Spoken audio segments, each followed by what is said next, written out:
On this week's edition of Arlington Sentinel News, we begin a special segment on the Texas Rangers. We will also get into Mexico's elections for 2024 and what that means for Mexicans here in the U.S. And how Arlington just received funding approval by the Regional Transportation Council to complete a list of projects in the Arlington Entertainment District in time for national and international events.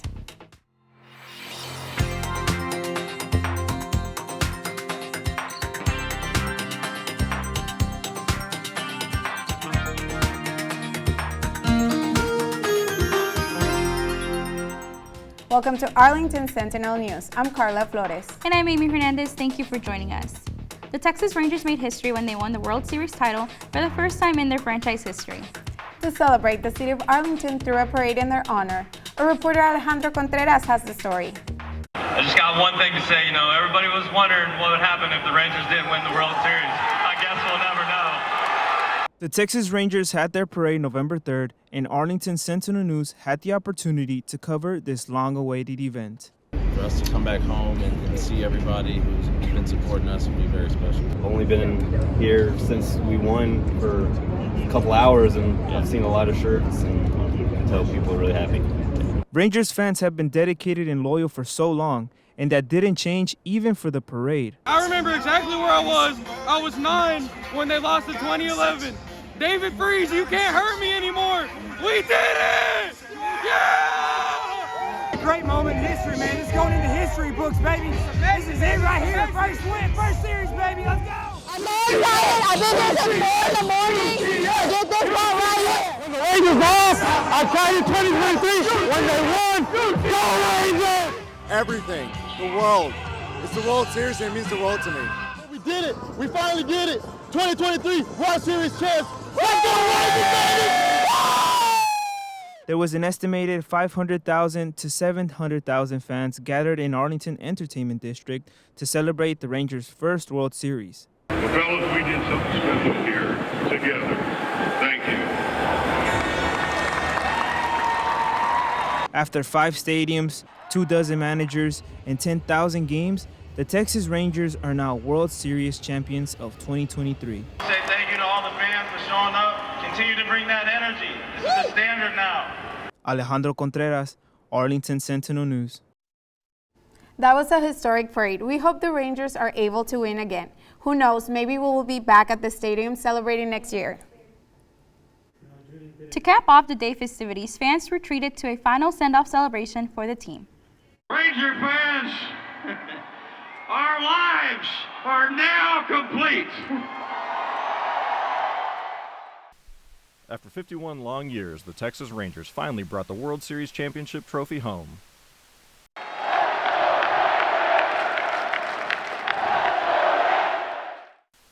The celebration for the team's achievement featured rowdy fans and inspirational words from important members of the team. How sweet it is, huh? How sweet it is. This one feels very special. Starting it from the very beginning with this group of guys that we have. I mean, this is up there with the best moments. I just got one thing to say, everybody was wondering what would happen if the Rangers didn't win the World Series. I guess we'll never know.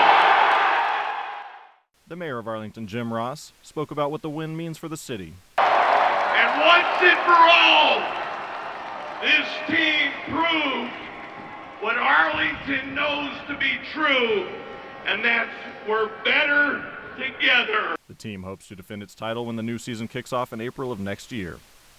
Cameron Webster, Arlington Sentinel News. I was able to attend the parade. It was such a great experience, Amy. Well, I hope we get to experience that again next year. Tom Vandergriff was once Arlington's mayor and is also known as the father of baseball here in Arlington. Brandon Brihill has the story. Echoes of chanting linger in the stands, but there's one place in Globe Life Field that shows the history of one man that started it all. In front of Globe Life Field, one statue that stands out the most is Tom Vandergriff, once the mayor of Arlington and a U.S. representative, now known as the father of baseball in Arlington. The current mayor, Jim Ross, tells us more about Vandergriff. Folks, 51 years ago, the boy mayor, Tom Vandergriff, traveled to Washington, D.C. and convinced the senators to move to Arlington, Texas and become the Texas Rangers. 51 years ago, the Rangers were born and they've been raised here in Arlington, Texas, and they have given and given and given wonderful memories to everybody in this community all through North Texas. Vandegrift continued to support the Texas Rangers in the final years of his life. Despite battling a variety of illnesses, he made his last public appearance at a 2010 ALCS game when the Rangers beat the Yankees to advance to their first World Series. 13 years later, a 51-year-old wish came true, making the Texas Rangers the World Series champs. Echoes still being heard till today. Brandon Merhill, Arlington Sentinel News. If you plan to visit the statue, it is free to the public in front of the Globe Life Field Stadium. No ticket is required. We take a look into a historical exhibit that holds the Texas Rangers' memorable moments in history. Reporter David Weisenhunt has more. The Texas Rangers are World Series champions for the first time in franchise history. As the team and fans celebrate their first championship, the special collections at UTA have a mini exhibit on display for artifacts from Texas Rangers history.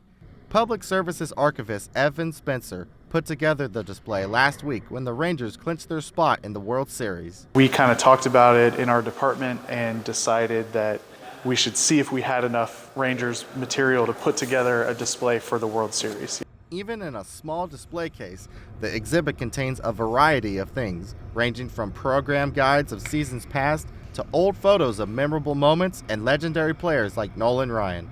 The Rangers' history dates back to 1961 as the second incarnation of the Washington Senators before the team moved in 1972 to form the Texas Rangers. Spencer explains why looking back at the history of the team is so important. Even going through some of the, the first game here and then the opening of the ballpark in Arlington and Nolan Ryan being here, right? So it goes through the history of the team sort of as a celebration of, where we are now. Fans can give the mini exhibit a look until November 10th and get a glimpse into how far the Rangers have come in their history. David Wisenhunt, UTA News. The Rangers have really made history throughout the years, especially now that they're World Series champions. When we return, Mexico is encouraging all Mexican citizens in the U.S. to get their voter's card and vote in the 2024 Mexico elections. And how the Regional Transportation Council has approved funding for a list of projects in the Arlington Entertainment District. COVID-19 has changed how we show up and show out with our family. Now it's time to take the first step that lets us get back to talking smack with a side of mac and cheese. Before we can safely come together, we need the facts. As COVID-19 vaccines become available, you may have questions. Should I get it? Is it safe? Should I wait? It's smart to question. Now, get the facts at getvaccineanswers.org so you can make an informed decision when vaccines are available to you. With the 2024 elections around the corner in Mexico, one institute prepares to take on a large proportion of its voters whom reside in the United States. Our reporter Melissa Sofia Garza tells us more. My INE is my voice in Mexico. This is how the National Electoral Institute of Mexico, also known as INE, promotes the 2024 electoral campaigns to the 11.7 million Mexicans residing in the United States. One student, Rodrigo Lizaola, forms part of this demographic, one in which he believes no matter which country you inhabit, all voices matter and make a difference in politics. I want to be more connected to the Mexican side. I think growing up I thought I was too Americanized, and I think a lot of the children of Mexican immigrants, and I think immigrants in general have that struggle. So I think it's like, for me, it's a way for me to mend that difference. Representatives of INE shared the importance of voting for the elections, as well as why some people might find it difficult to trust the process. Stay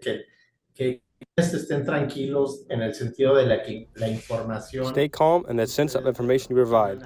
INE is not shared with other governments or third parties. We are very careful.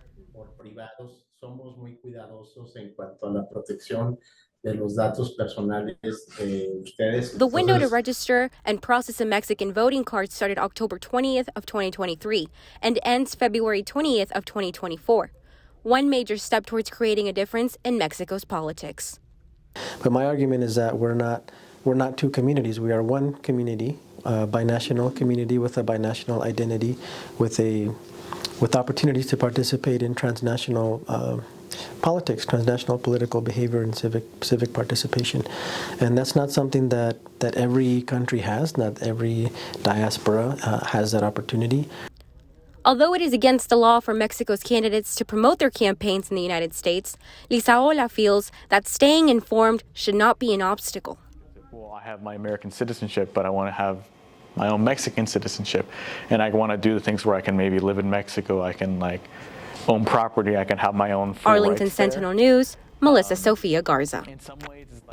For more information about how to process a Mexican voter card, you can visit votoextranjero.mx. It is official. The Regional Transportation Council has approved major improvements for the Arlington Entertainment District. The Regional Transportation Council has approved $17.5 million for a series of projects to be completed in time for the 2024 Major League Baseball All-Star Game. Also, for the 2026 FIFA World Cup at the AT&T Stadium. Additionally, $3.8 million in regional toll revenue funds will be used for improvements to Random Mill, including overlaid and sidewalks repairs and modifications. Trying to see how can we get some of this things done, like sidewalks, more street lighting, things of that nature to make it more pedestrian friendly, more signage for pedestrians and vehicles, as you're approaching the entertainment district. We will continue providing updates as they occur. If you're in the market for a new profession or just wanting to gain another skill, then this certificate program might be for you. UTA is getting a new science certification program that deals with not a so common theme, beer. You heard that correctly. UTA is integrating a new brewing and fermentation science certificate program, available for everyone thanks to our very own Dr. Dylan Parks. As a certificate program, meaning that it's open to the students here, but also open for other people that are interested. This is a really cool way to blend together science with something that is common in many people's lives every day, which is alcohol. The idea of this program was to make this an accessible science for all. Go to uta.edu and search for beer fermentation to learn about this new science certificate program. When we come back, we will take a closer look at the UTA Mavericks taking the home win. And we will also take a look into the big celebration of Dia de los Muertos, Day of the Dead Festival. Don't go anywhere.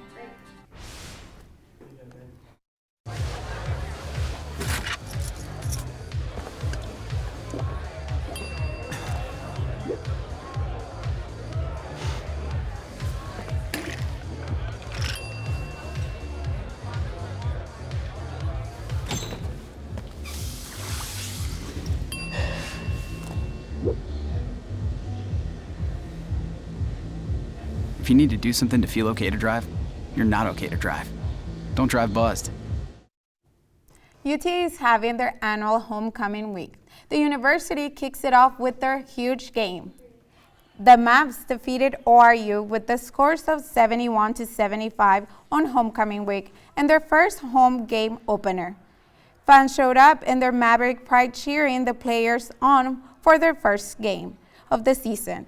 For Coach KT Turner, he received his first career win in the initial game.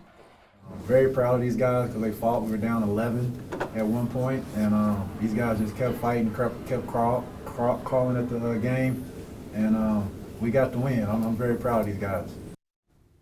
Mavericks really kicked it off homecoming to a good start. Next up, the Mavs face up UT Tyler at College Park Center. An event celebrating the Day of the Dead was held at Brazos Park on Thursday, November 2nd. The event was open to students, alumni, faculty, and their families. There was food, dancing, an altar contest, painting, music, and so much more for the attendees. Attendees enjoyed traditional Hispanic food and music. They also had the opportunity to learn more about Hispanic culture through interactive activities such as face painting and craft making. Everyone had a great time learning about the culture and enjoying the festivities. People from all backgrounds came together to celebrate this cultural holiday. For more campus events, make sure to visit UTA Events calendar. That's all we have for today. I'm Amy Hernandez. And I'm Carla Flores. Thank you for joining us. Make sure to follow us on social media platforms at Arlington Sentinel News or visit our website at arlingtonsentinel.org. Thanks for watching. See you next week.